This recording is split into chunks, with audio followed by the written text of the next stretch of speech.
আমার প্রিয় শিক্ষার্থী বন্ধুরা, তোমাদের সকলকে স্বাগত জানাই। আশা করি সবাই খুব ভালো আছো। আজ আমি তোমাদের নবম শ্রেণীর মডেল অ্যাক্টিভিটি টাস্ক বাংলার পার্ট 4 নিয়ে আলোচনা করব। চলো তাহলে দেখি সমস্ত প্রশ্নগুলোর সঠিক উত্তর। দেখো, 1 দাগের বলা হয়েছে ঠিক উত্তরটি বেছে নিয়ে লেখো। 1.1 ঈশান কোণ হলো, অপশনে দেওয়া আছে উত্তর পূর্ব কোণ, উত্তর পশ্চিম কোণ, দক্ষিণ পূর্ব কোণ, পশ্চিম কোণ। ঈশান কোণ হলো, উত্তর হবে উত্তর পূর্ব কোণ। তার মানে 1.1-এর উত্তর হবে ক এরটা, উত্তর পূর্ব কোণ। 1.2-এ বলা হয়েছে আজ আমার সংসার চলবে কিভাবে। প্রশ্নটি করেছেন সূচক, জানুক, ধীবর, রাজশ্যালক। আজ আমার সংসার চলবে কিভাবে প্রশ্নটি করেছেন ধীবর। 1.3-এ বলা হয়েছে বন্ধুগণ হাসবেন না, একথা বলেছেন ইলিয়াস, শামসে মাগি, মোহাম্মদ শাহ জনৈক আত্মীয়। বন্ধুগণ হাসবেন না একথা বলেছেন ইলিয়াস। 1.4-এর প্রশ্ন মাস্টারমশাইয়ের কাছ থেকে এইটুকুই আমার নগদ লাভ। বক্তার লাভ হয়েছিল 5 টাকা, 10 টাকা, 15 টাকা, 20 টাকা। উত্তর হবে 10 টাকা। নোঙর কবিতাটি যে কাব্যগ্রন্থের অন্তর্গত?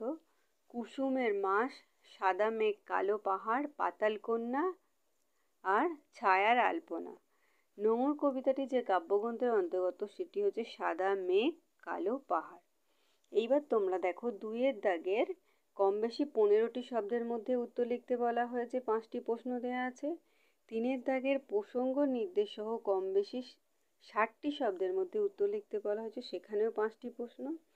4-এর দাগে দেখো কম বেশি 150 শব্দের মধ্যে উত্তর লিখতে বলা হয়েছে, সেখানেও 5টি প্রশ্ন দেওয়া আছে।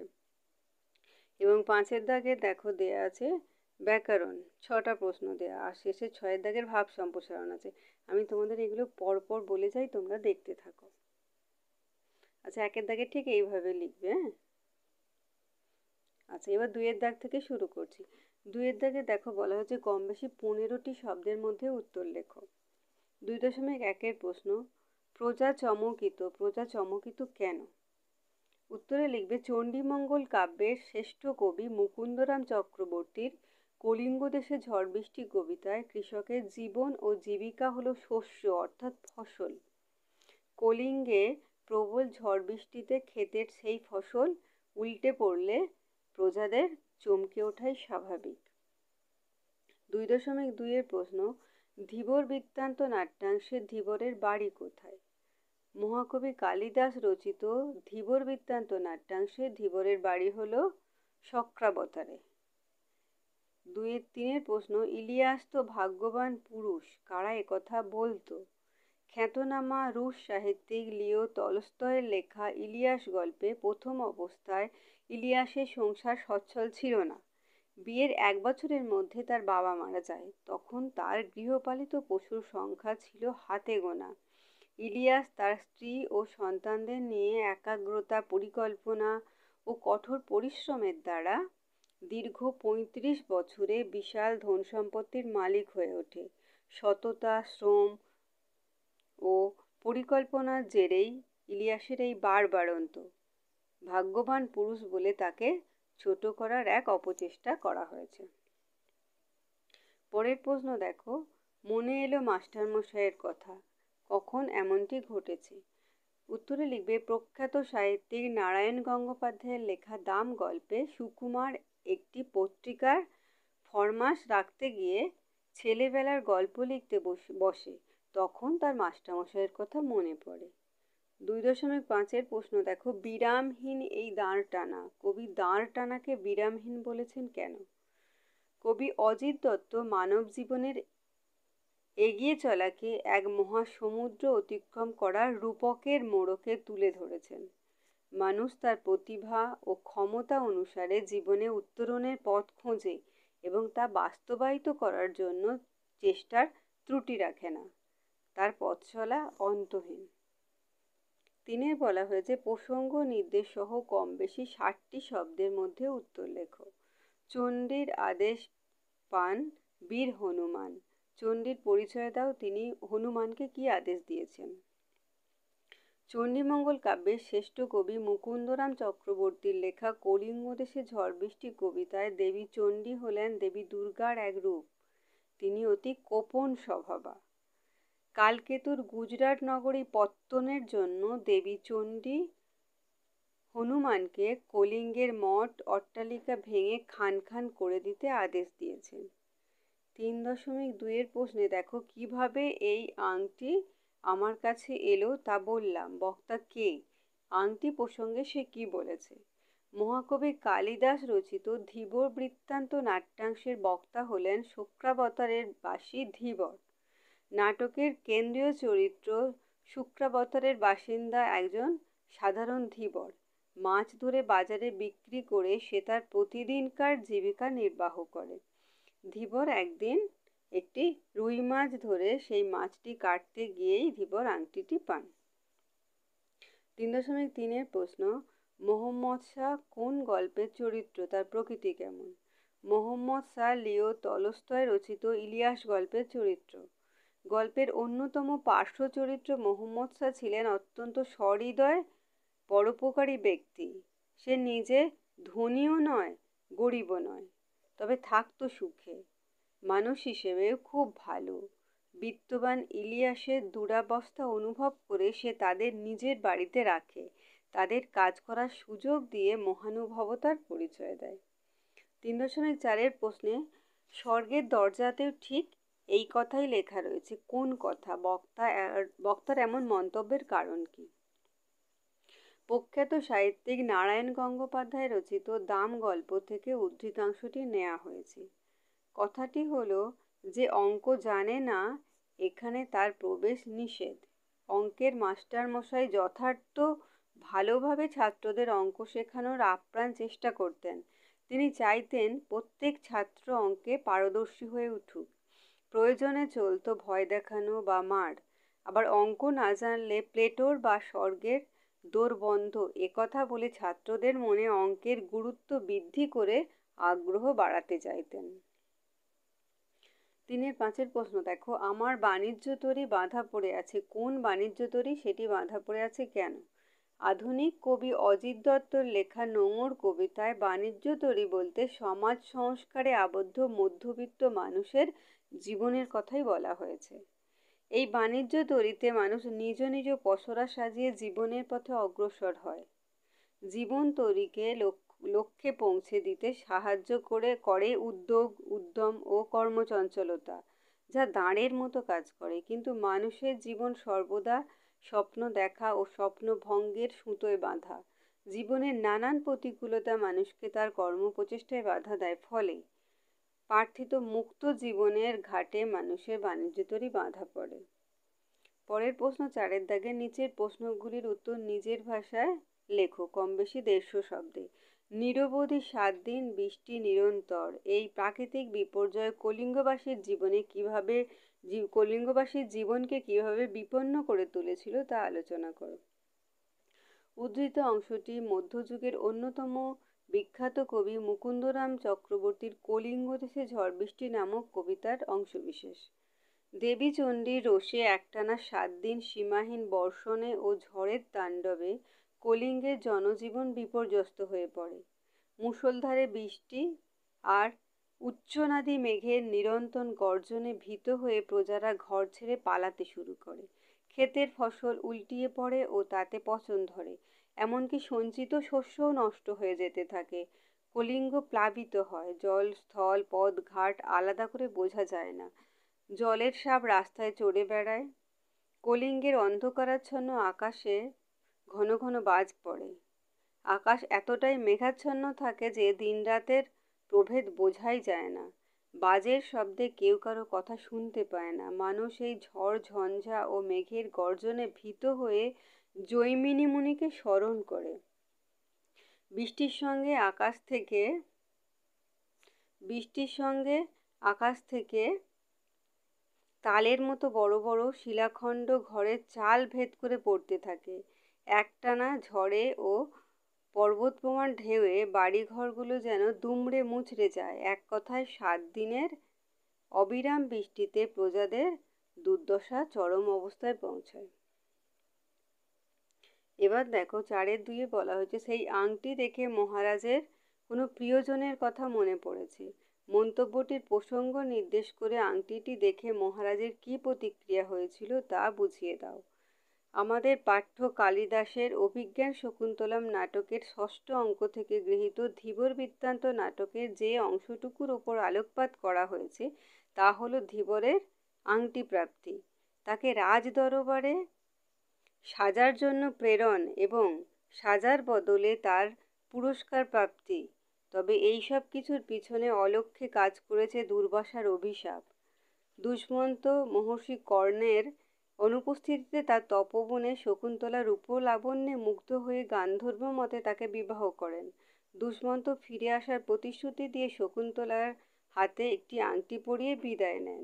দুষ্মন্তের দীর্ঘ অনুপস্থিতিতে বিরহাতুর ও অন্যমনস্ক শকুন্তলা তপবনে আগত দুর্বাসাকে যথাযথ আপ্যায়ন না করলে ক্রুদ্ধ দুর্বাসা শকুন্তলাকে শাপ দেন। ফলস্বরূপ দুষ্মন্ত শকুন্তলাকে ভুলে যান।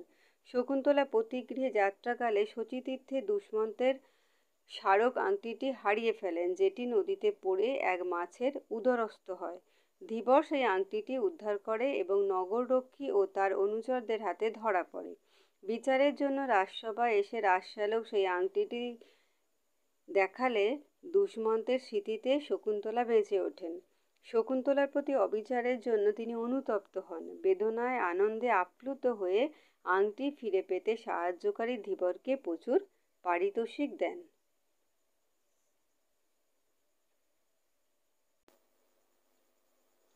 4.3 প্রশ্ন দেখো, ইলিয়াস গল্প অনুসরণে ইলিয়াস চরিত্রটি বিশ্লেষণ করো। তোমরা লিখবে, লিও তলস্তয়ের ইলিয়াস গল্পটি আগাগোড়া পাঠ করে দেখতে পাওয়া যায় ইলিয়াস চরিত্রের উত্থান পতন। এটাই স্বাভাবিক, এটাই চিরন্তন, কিন্তু এ গল্পের নায়ক একজন ব্যতিক্রমী চেহারা নিয়েছে। ধ্বংসের মাঝে, অসহায়তার মাঝেও সে জীবনে নতুন করে বাঁচার স্বপ্ন দেখেছে এবং পাঠককেও দেখিয়েছে। আর এগুলি সম্ভব হয়েছে তার পরিশ্রমী ও কর্মনিষ্ঠ মনোভাব, অতিথিপরায়ণতা, কর্তব্যবোধ, আধ্যাত্মিক মানসিকতা ইত্যাদি সদ্গুণের সমন্বয়ে। পরিশ্রমী ও নিষ্ঠাবান। পৈতৃক সম্পত্তি খুব একটা ছিল না। প্রায় শূন্য হাতে নানান প্রতিকূলতার মধ্যে শুরু করে শুধুমাত্র কর্মপ্রচেষ্টা ও একাগ্রতার জোরে সে সম্পদের প্রাচুর্যতা দেখেছিল। পরের পয়েন্টে লিখবে, অতিথি বৎসল। অর্থ সমাগম হলে আত্মীয় অনাত্মীয় অতিথির সংখ্যা বাড়তে থাকে। তাদের আনাগোনাকে সে মর্যাদার সাথে রক্ষা করেছে। কর্তব্যপরায়ণ। পয়েন্টে লিখবে, সন্তানদের প্রতি যেমন কঠোর ছিল তেমনি কর্তব্যবোধও ছিল। তাই ছোট ছেলেকে বিতাড়িত করলেও তাকে সম্পদ থেকে বঞ্চিত করেননি। ইতিবাচক দৃষ্টিভঙ্গিতে লিখবে, সব হারিয়েও সে ভেঙে পড়েনি, কারণ কাজকে সে ছোট ভাবেনি। তাই তো মালিক থেকেও মজুর হওয়াতেও তার কোনো আক্ষেপ নেই। পরের পয়েন্টে লিখবে, আধ্যাত্মিক চেতনা সম্পন্ন।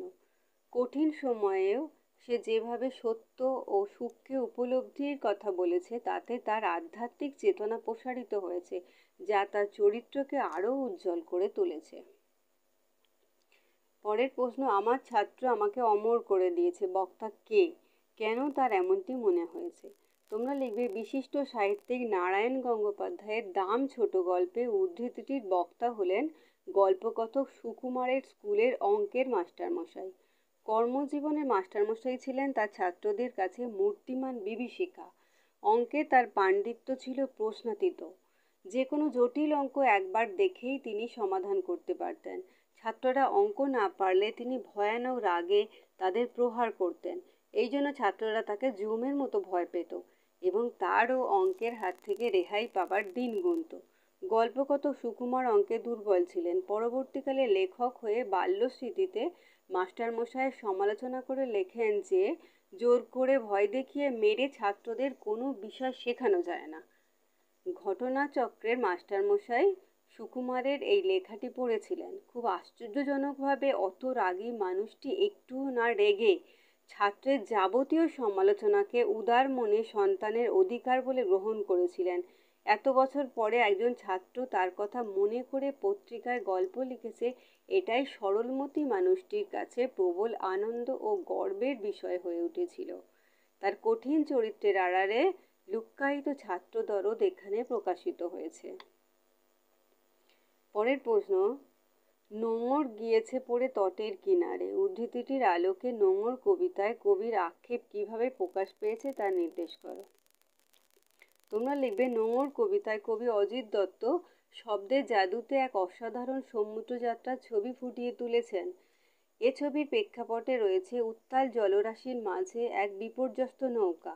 সমুদ্রের ফেনিল উদ্দামতার মধ্যে কবি পণ্যভরা বাণিজ্য তরী নিয়ে সপ্তসিন্ধু পাড়ি দেবার উদ্দেশ্যে যাত্রা করেছিলেন, কিন্তু তার নৌকো বাঁধা পড়েছে তটের কিনারে নোঙরের কাছেতে। তবুও তার দাঁড় টানা বন্ধ হয়নি। জোয়ারের ঢেউগুলো নৌকার ওপর আছড়ে পড়ে ফিরে গেছে সমুদ্রের দিকে। তারপরই ভাটার শোষণে উচ্ছল তরঙ্গগুলি স্থিমিত হয়ে পড়েছে। কবি শত চেষ্টাতেও নোঙরের বাঁধা ছিন্ন করে নৌকো এগিয়ে নিয়ে যেতে পারেননি।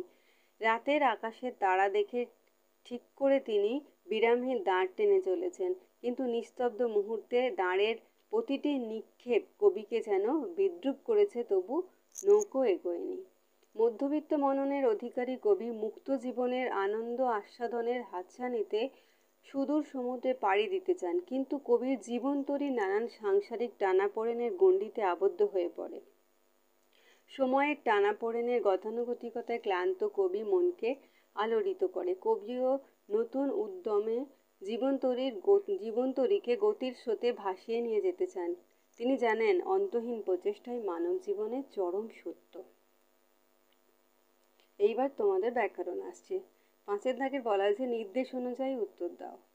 শ্লোক, এটা হবে শ্লোক। এক্ষেত্রে ঘটেছে মধ্যস্বর লোপ। 5-2 বলা হয়েছে অয় ঝ ফলে আঁকা। হলো একটি অর্ধ বিবৃত স্বরধ্বনি। 5-3 বিদেশি উপসর্গ যোগে উৎপন্ন একটি শব্দ হলো আমজনতা। 5-4 মৌলিক ও সাধিত ধাতুর একটি পার্থক্য। লিখবে, যে ধাতুকে বিশ্লেষণ করলে কোনো প্রত্যয় পাওয়া যায় না তাকে মৌলিক ধাতু বলে। আর লিখবে, আর সাধিত ধাতু প্রত্যয় যোগে গঠিত হয়। 5-5 বলা হয়েছে ধাতববয়ব প্রত্যয়ের একটি উদাহরণ দাও। দেখ যুক্ত আ সমান দেখা। শব্দ ও ধাতুর সঙ্গে যুক্ত হয়ে যে প্রত্যয় নতুন ধাতু গঠন করে, ব্র্যাকেটে এটা লিখে দিও। 5-6 প্রশ্নে বলা হয়েছে অনুসর্গের অন্য দুটি নাম উল্লেখ করো। অনুসর্গের অন্য দুটি নাম হচ্ছে কর্ম প্রবচনীয় ও পরসর্গ। এবার একদম 6 নম্বরের শেষ প্রশ্ন বলা হয়েছে ভাব সম্প্রসারণ। ধর্মের নামে মোহ এসে যারে ধরে, অন্ধ সেজন মারে আর শুধু মরে। এখানে লিখবে, ধর্মের মাহাত্ম্য ও মূল কথা সম্যক উপলব্ধি করতে না পেরে মানুষ যখন ধর্মের আচার আচরণগত মোহে অন্ধ হয়ে পড়ে, তখন সে অন্যকে নিধন এবং নিজের আত্মহননে উদ্যত হয়। মানুষ ধর্মের মহিমা অনেক সময় সম্যক উপলব্ধি করতে পারে না। কতকগুলি আচরণ সর্বস্ব ও সংস্কার ও প্রথাকে ধর্ম বলে ভ্রম করে এবং সংস্কারের মোহে অন্ধ হয়ে যায়। সংকীর্ণ ভেদ বুদ্ধির শিকার হয়ে নিজেদের ভেতর এক দুর্লঙ্ঘ বিভেদের প্রাচীর সৃষ্টি করে একে অপরকে ওই ধর্মের দোহাই দিয়েই আক্রমণ করে, হত্যা করে এবং চরম অমানবিক হিংস্র পাশবিকতার পরিচয় দেয়। বিশ্ববিধাতার আশীর্বাদ পুষ্ট মানুষ বিধাতার মহিমা ভুলে গিয়ে জাতি, ধর্ম, বর্ণ, সম্প্রদায় প্রভৃতি ক্ষুদ্র সীমায় নিজেকে আবদ্ধ করে এবং ভুল ধারণার বশবর্তী হয়ে নির্মম নিষ্ঠুর মানসিকতার পরিচয় দেয়। প্রকৃত ধর্মচেতনা মানুষকে উদার, মহৎ ও সহনশীল করে তোলে। উচ্চ নীচ, ধনী দরিদ্র, শিক্ষিত অশিক্ষিত সব কিছু ভেদাভেদ তার উদার মানসিকতার কাছে লুপ্ত হয়ে যায়। বিশ্ব মানবতার মহান আদর্শ, ক্ষমা সুন্দর দৃষ্টিভঙ্গি ও শুভবুদ্ধি সাধনাই তার কাছে আচরণীয় ও পালনীয় ধর্মরূপে প্রতীয়মান হয়। সুতরাং ধর্মের গভীরতর তাৎপর্য না বুঝে কেবল কতকগুলি লোকাচার ও আচরণীয় রীতিনীতির মোহে আক্রান্ত হয়ে অন্ধ হয়ে থাকা সমীচীন নয়। এখানে কবিতাটির মধ্যে এই নির্দেশ সবিশেষ প্রকাশিত হয়েছে। তো নবম শ্রেণী তোমাদের বাংলার মডেল অ্যাক্টিভিটিটা পার্ট 4 নিয়ে আলোচনা করলাম। আশা করি সবাই বুঝতে পেরেছো। ভিডিওটি দেখার জন্য সবাইকে অসংখ্য ধন্যবাদ। আর ভিডিওটি ভালো লাগলে কমেন্ট করো, লাইক করো আর বন্ধুদের মধ্যে প্রচুর শেয়ার করো। আর নতুন নতুন আরও ক্লাসগুলো পাওয়ার জন্য অবশ্যই চ্যানেলটিকে সাবস্ক্রাইব করে নিও। আর সবাই খুব ভালো থেকো।